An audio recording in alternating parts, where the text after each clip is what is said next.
Bonjour, je m'appelle Jérôme Ravenet et je vous partage sur ce fil de podcast la synthèse de cours donnés dans différents instituts depuis 2004 autour des théories et des pratiques médicales issues des traditions anciennes d'Orient et d'Occident. Bienvenue sur Énergie Tradition Santé à tous ceux qui nous écoutent avec discernement.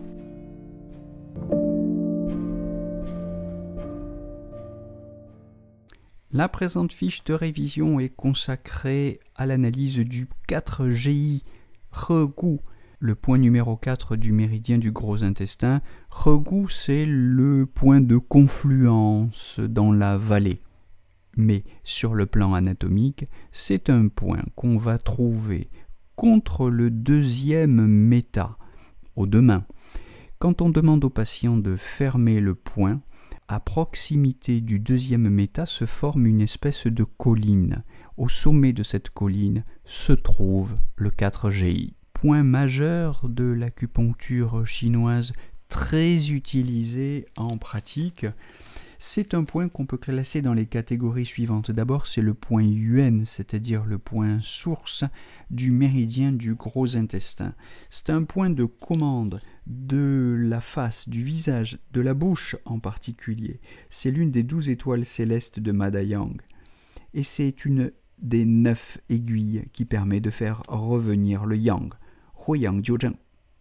Bon, on pourrait faire un cours de 4 heures sur ce point, mais on va essayer d'en résumer les fonctions à 4. D'abord, il disperse le pervers à la surface. Il clarifie la chaleur. Il mobilise le qi et il permet aussi de tonifier le qi.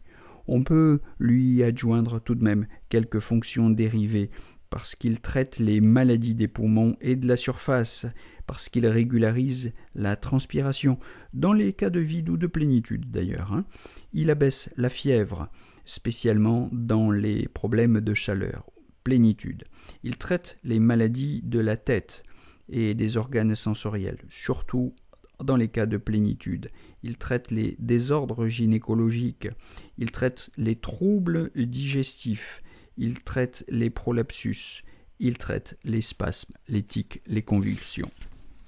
Alors on pourrait préciser, puisque c'est un point qui peut être utilisé pour tonifier et pour disperser avec des actions sensiblement différentes.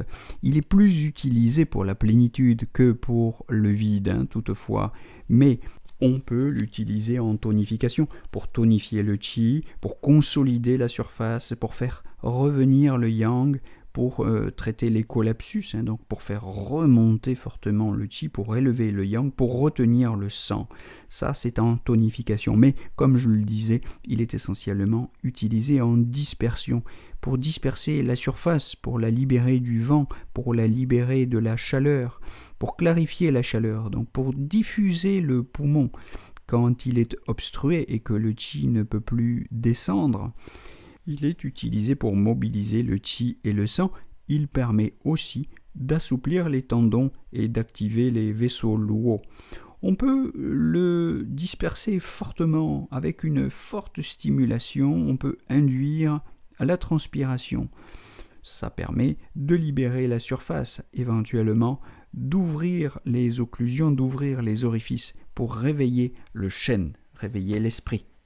À partir de ces fonctions fondamentales et dérivées, on peut comprendre quelles sont les orientations thérapeutiques majeures de ce point, l'un des points les plus importants de l'acupuncture chinoise, à n'en pas douter. Alors, on peut évoquer d'abord les maladies du poumon, les syndromes de la couche Wei dans la théorie des 4 couches ou de la couche du Qi, mais aussi celle du Taiyang dans la théorie des 6 couches. On l'utilise pour les maladies de la tête et de la face, pour les maux de tête, pour les nez bouchés, pour les acouphènes, surdité, odontalgie, névralgie du trijumeau, tic de la face, rhinite, sinusite, douleur des articulations de la mâchoire, y compris des dermatoses. On l'utilise aussi en ophtalmologie pour les plurioculaires, myopie, etc. Mais pour tous ces problèmes de la face, notez bien qu'il est plutôt efficace dans les cas de plénitude. Troisièmement, on l'utilise pour les troubles digestifs, là encore, pour régulariser le système digestif, spécialement dans les syndromes de plénitude. Alors, il est vrai que on peut l'utiliser pour des vides de qi. On peut l'utiliser en tant que point yuen pour tonifier le qi du poumon et tonifier, consolider la surface. Voilà, c'est un usage assez marginal de ce point, mais c'est un usage possible, c'est un usage académique, tout à fait académique. On peut l'utiliser pour les troubles gynécologiques, dans la mesure où il mobilise le qi et fait circuler le sang. À ce moment-là, évidemment, en association avec des points qui vont accentuer son tropisme sur la sphère urogénitale, je pense au 6 rat ou au 8 rat, etc. Il est utile pour les vertiges du postpartum, les prolapsus de l'utérus, les métrorragies, les aménorrhées, l'hypogalactie, parce qu'en tonification, il mobilise le qi et le sang. C'est un grand point des spasmes, convulsions, tremblements. On pourrait rajouter de toutes les douleurs, précisément parce qu'il mobilise le qi et le sang. Il est avec le 3 fois auquel il s'associe dans cette circonstance le point qui forme l'association des 4 barrières. 4 barrières puisqu'évidemment c'est bilatéral. Main gauche, main droite, pied gauche et pied droit. 3 fois 4 GI. Le 3 fois étant le point yuen, lui, du méridien du foie qui thésaurise le sang et fait également circuler le qi. C'est vraiment la grande prescription antalgique, l'association du 3 fois 4 GI. On peut continuer avec les troubles de la transpiration, le 4 GI étant intéressant, soit dans les problèmes de transpiration abondante, soit quand il n'y a pas du tout de transpiration, donc dans des situations de vide ou dans des situations de plénitude, le 4 GI est un point intéressant parce qu'il a un tropisme sur la surface, il agit sur la peau et l'ouverture des pores de la peau. Enfin, on peut dire que c'est un point intéressant pour les syndromes de collapsus et d'occlusion quand il y a des pertes de connaissance, des comas. C'est un point qui est utile aussi bien dans les syndromes de vide que de plénitude.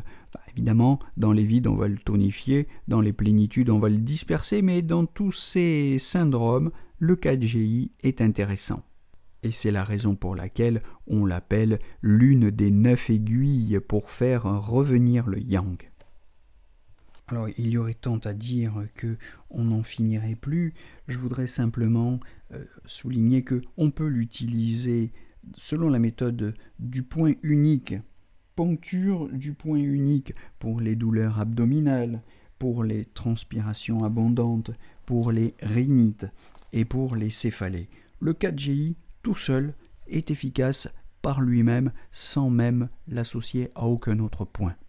Voilà, retenez bien ces fonctions fondamentales et ces indications essentielles. Je vous propose de faire à l'avenir un podcast plus précis sur les associations classique du 4GI. C'est un sujet sur lequel il y aura beaucoup à dire et je préfère m'arrêter là en attendant. Je vous souhaite une très belle journée à tous.